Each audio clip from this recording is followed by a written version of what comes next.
The general session starts now. The host of today's show, and backed by popular demand, Mark Mayfield. Ladies and gentlemen, our colors will be presented by the Navy Junior ROTC from Smithson Valley High School in Spring Branch, Texas. Our national anthem will be sung by Judd Latimer, who is Petty Officer for the Navy Recruiting Office here in the San Antonio District. Would you please rise for those events? If any of you served in the military or are currently serving in the military in any capacity, would you please stand? Please stand. Show your appreciation, ladies and gentlemen. Thank you.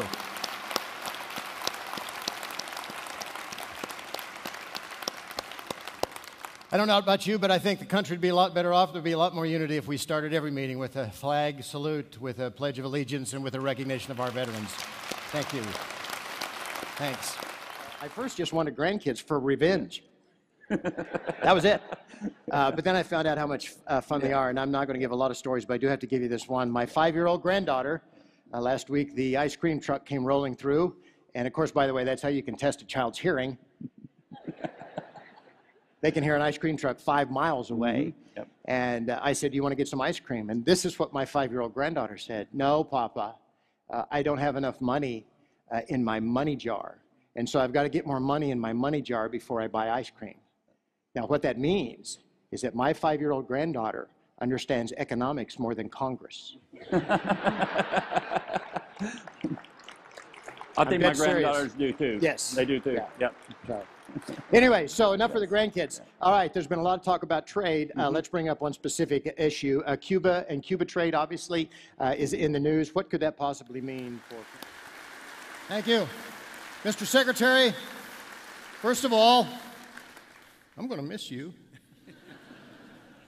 There are politicians and there are statesmen. You, my friend, are the latter.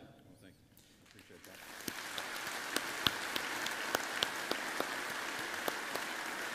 And I know I speak on behalf of all these people. We thank you for being our ambassador the last year, and we wish you the very best. God love you. Thank you very much. Thank you. Thanks, sir. Thank you. We all know that a cat lands on its feet. We also know that a buttered slice of bread, if you drop it, it will always land butter down.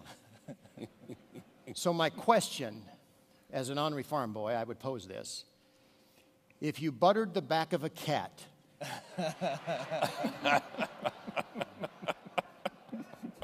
what force of the universe would prevail? Now, this was a very long metaphor with a tiny payoff to ask Gordon a question, but my question is, what force in the universe, in agriculture, in this country, in the world, is going to help to give some relief to some wheat? I don't even need an introduction to introduce this next guy, because we spent 6 hours in the car yesterday, and let me say, that's too long. Particularly when he's got a costume. And you know, as his wife says, the best way to bring him up, old mascots never die, they just smell that way. I'm really excited about introducing our next speaker. He is an author of nearly 50 sports books. 50 books. That's more than I've read, actually. Wow. Hey, hashtag book on tape. He's an award-winning Hall of Fame peak performance business speaker because he was at one time an aspiring pianist and was invited to and attended the very prestigious Eastman School of Music in Rochester, New York, where he graduated with a master's in performance and literature. And if you don't know that's a big deal, you should know that is a big deal. There's no question that there's a lot of speakers out there, but I can tell you honestly, there is none that inspires and motivates and moves people quite like this guy. He is a father, a husband, a business owner, a speaker, an author.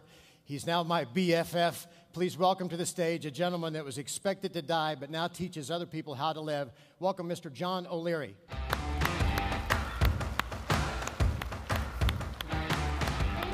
What's up, BFF? Now you're probably thinking, it's time for a break. This is not a break. I repeat, this is not a break. It's kind of like that top step on a ladder. They say, this is not a step. Looks like a step. You think it's a step, but it's not a step. This is not a break. This is a dessert opportunity, all right? I know every audience wants more than theory. I know that like to be able to walk out of a meeting after hearing a presenter with a piece of information that when they put in practice, it would put money in their pocket. Would you like that? Yeah. Of course you would. And so I'm going to take my last 30 seconds and talk about Amway.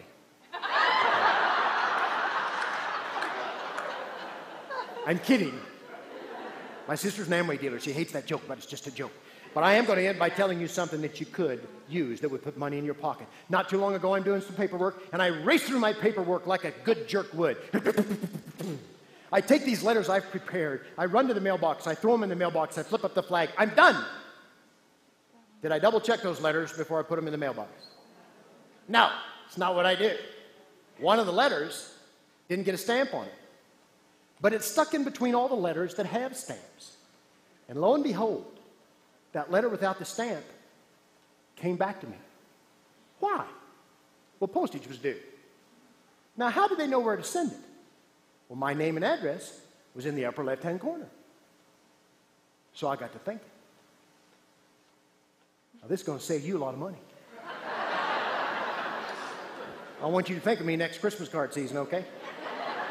Next time you want to mail a letter, wherever you want to mail it to, you put that name and address in the upper left-hand corner.